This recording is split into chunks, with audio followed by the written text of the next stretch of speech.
Привет всем! Сегодня будет довольно познавательное видео, я так думаю, для тех, кто красит пластилин и не только. Сразу скажу, что я не профи в этом и что-то мега крутое не покажу. Но думаю, видео будет интересно тем, кто хочет раскрашивать фигурки из полимерки или самозатвердевающей массы. А если вы спец и вам не интересно, то хотя бы посмотрите, как я это делаю, и дадите советы или покритикуйте для собственной потехи. Поставьте лайк, подпишитесь на канал, нажмите на колокольчик, также подписывайтесь на мои социальные сети, все ссылки будут в описании. Ну что ж, переходим к основной части видео.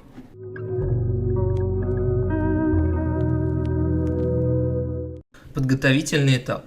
Перед работой с полимерной глиной необходимо приготовить все инструменты, которые понадобятся, чтобы покрасить материал. Палитра для красок. Подойдет любая, продается огромное множество и вариаций, даже обычная школьная палитра подойдет. Кисти. Тут уже нужно будет заморочиться и взять кисти разных размеров и мягкости. Это следует сделать, чтобы облегчить себе покраску, ведь тонкие линии не сделать толстой кистью, как и закрасить большую площадь маленькой, верно? Но если усреднить, то вам понадобится кисть большая, средняя и маленькая вообще жесть. Емкость с водой. Здесь простор заканчивается там, где заканчивается ваша фантазия. Что хотите, используйте под емкость. Специальный стаканчик для воды, пластмассовую емкость, хоть банку из-под кротовухи, все равно. Салфетки или бумага. Можно оба варианта, но лучше салфетки, они мягче и протирать кисти или руки намного удобнее. Краски. Собственно, все подготовили, но не взяли самое главное – краски. Несмотря на то, что существует полимерная глина в нужном цвете и вы можете обойтись без дополнительных окрашивающих составов, именно с помощью краски можно сделать изделие более ярким, улучшить качество и внешний вид. Ну и не все виды материалов продаются с огромной палитрой цветов. Для окрашивания можно использовать несколько видов красителей. Масляные, чернила, аэрозоль, пудра мелкие карандаши, акриловые. В данном ролике рассмотрим именно акриловую краску, так как работал я только с ней, и меня в целом устраивает, как она себя ведет на материале. Как мне кажется, она привычнее всех остальных, ведь по сути это краска как гуашь, только профессиональная. Конечно, про другие я тоже расскажу, но только в теории. Я не могу ручаться за достоверность последующей информации про эти краски, ведь я не работал с ними и не знаю, как они себя ведут на деле. Ну и цену назову, конечно же. Масляные краски. Масляные краски отлично подходят для работы с любым видом полимерных материалов. При выборе краски нужно обратить внимание на отзывы о данном продукте и основу краски, то бишь масло. Для эксперимента можно нанести небольшое количество краски на запеченную глину и оставить материал сохнуть. Положительным результатом будет отсутствие липкости краски через месяц после нанесения. Но я уже считаю, что это тупость, только спустя месяц будет очевиден результат, что уже говорит о том, что придется играть в рулетку, результат которой будет известен не в самые близкие сроки. Масляные варианты окрашивания позволяют создавать более удивительные детали и элементы украшений. С помощью небольшого количества материала можно изготовить краску пастельных и нежных тонов. С помощью спонжа или ткани можно создать видимость старинной поверхности. Краска может создавать имитацию драгоценных камней в изделии. Ну а теперь самое главное. Основным минусом использования масляных окрашивающих средств – время высыхания.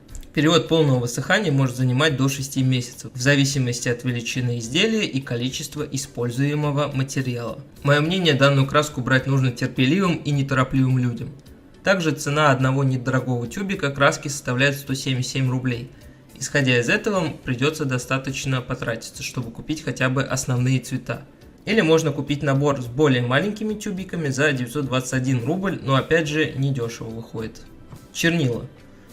Для окрашивания полимерной глины можно использовать специальные цветные чернила. Широкий ассортимент чернил позволяет покрасить изделие в полупрозрачный цвет, нарисовать рисунки на деталях, затонировать их, придать мраморный вид. Используя чернила для окрашивания, необходимо изучить их свойства, правила использования, время высыхания и взаимодействия с глиной. В этом вам помогут отзывы или самостоятельные эксперименты. Сказать сам ничего не могу, а предоставленная информация тоже мало что сказала на самом деле. В интернете найти чернила тоже оказалось не так просто, нашел только за 300 рублей флакон. Да, дороговато. Аэрозоль. Аэрозоли в качестве красителей позволяют покрасить глину в разнообразные цвета с плавными и аккуратными переходами. Прежде чем использовать аэрозоль, глину полируют и покрывают акриловой основой. Основным недостатком такого варианта окрашивания является цена аэрозолей. Поэтому этот метод покраски изделия используется только профессиональными фирмами и специалистами. За баллончик краски придется отдать от 270 до 500 рублей. пудра, мелки и карандаши. Создать эффект металлика, дополнительных окрашенных элементов, выделяющих изделия, можно с помощью пудры или мелков для окрашивания полимерной глины. Перламутровая пудра придает деталям эффект сияния и блеска. Краситель из пудры можно смешивать с акриловой и масляной красочной основой. Большим плюсом использования пудры является ее количество, а для работы необходимо использовать совсем немного материала. Мелки с карандашами также затрачиваются в небольшом количестве, однако они требуют дополнительной работы. Чтобы использовать их, сначала необходимо измельчить окрашивающие материалы до порошкового состояния. Карандаши применяются для создания дополнительных рисунков и элементов украшения. Стоимость пудры варьируется от 100 до 150 рублей за баночку. Набор из 6 цветов, маленьких, 170 рублей. Стоимость одного мелка пастельного составляет 90 рублей, а набор 418 рублей. Карандаши, я так понимаю, акварельные. Я сейчас сам только узнал, что, оказывается, такие существуют. Стоят около 355 рублей за 12 штук. Акриловые краски. Покраска акриловыми средствами имеет наиболее широкие применения. В качестве материалов для окрашивания необходимо использовать качественные художественные акриловые краски. Их можно брать для работы с глиной, не требуемой запекания. Особенностью акриловой краски является потемнение после высыхания, но краску, которую я беру, не темнеет, что несомненно плюс, а вот эта фирма темнеет. Основным преимуществом и недостатком акрилового окрашивания является быстрое высыхание. Собственно, я использую Olki Art, хорошая краска, несмотря на то, что написано, что срок годности 18 месяцев, данная краска хранится у меня, если не соврать, с 15-16 года, когда я только начинал лепить из полимерки. Да, некоторые цвета высохли, но их от силы 3-4 штуки, остальные же до сих пор используются мной в работе. Стоит такая краска тоже недешево, 483 рубля.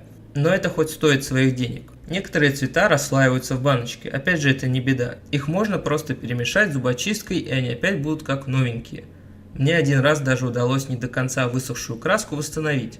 Я просто добавил воды в баночку и тщательно все перемешал.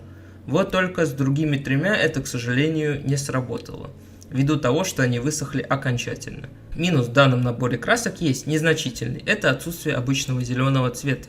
Есть две вариации, однако это не то, нет именно обычного зеленого, я бы даже сказал салатового. Брал еще один набор, вот такой Декарт за 470 рублей, и, честно говоря, эта краска не стоит своих денег, так как этот слой краски, который мы нанесли, после высыхания легко соскрести ногтями. Также краска плохо распределяется по площади и остаются какие-то крошки. Резонный вопрос, почему ты ее не выкинешь? Поскольку, несмотря на то, какая это плохая краска, она очень хорошо синергирует вот с этой.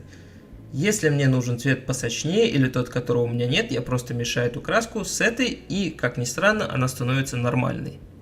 Покраска. На самом деле ничего сложного нет, правда способ покраски зависит от контекста. Рассмотрим два примера. Простая фигурка и сложная. Вот я слепил минималистичных персонажей из South Park. В целом в данной ситуации все просто. Нужно взять исходник персонажа и красить все по зонам. Ничего сложного нет. Если красите более светлой краской рядом с зоной, где должна быть темная, не стоит переживать, ведь при условии, что вы зайдете краской за границу, испачканную часть легко перекрыть более темным цветом. Если же ситуация наоборот, то стоит быть поаккуратнее, поскольку цвет светлее не всегда перекроет темный. Для подстраховки другую область можете перемотать бумажным скотчем, ну или обычным скотчем. Со сложными фигурками дела обстоят чуть запарнее. Если кратко, то фигурка желательно должна быть разобранная. То есть детали нужно сделать отдельно и уже их красить. После этого все их приклеить и бум, готовая фигурка. Если же она цельная, то тут придется попыхтеть, ведь не все зоны будут доступны, например, места, прилегаемые к туловищу и так далее. Тут нам могут помочь кисти маленьких размеров и форм. Итак, два совета, которые я могу вам дать насчет покраски. Первый, начинайте с более крупных частей, например, туловище, лицо, руки.